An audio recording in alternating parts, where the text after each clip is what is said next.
Ne rien faire, c'est pas si simple. Ça demande de l'entraînement, si on veut bien le faire.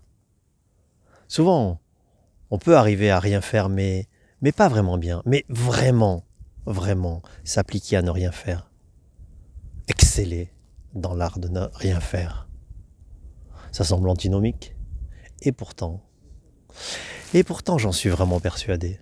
Figurez-vous que depuis quelque temps, on a pris comme habitude dans les ateliers de chant méditatif du jeudi de commencer notre séance par ne rien faire. Alors on arrive tous de notre journée où il s'est passé plein de choses dans notre tête, plein de choses dans notre corps. On a bougé, on a réfléchi, on a parlé, on a cogité.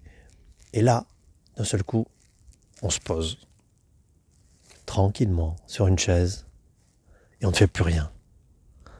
À part respirer et tenir un équilibre pour ne pas tomber. Rien d'autre.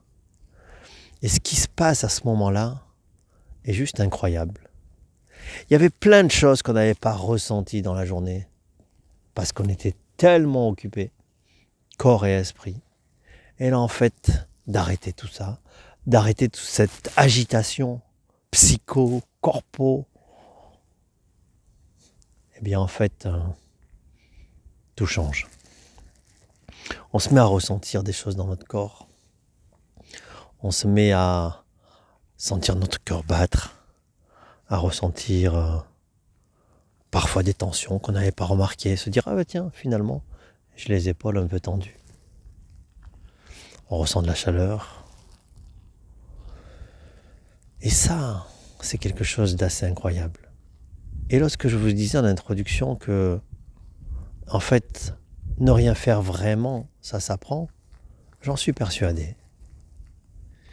Parce qu'à titre personnel, je me rends compte qu'au plus je ne fais rien, au mieux je le fais.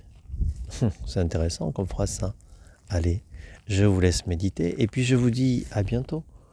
Peut-être avec moi pour expérimenter une session de on ne fait rien, mais on le fait bien.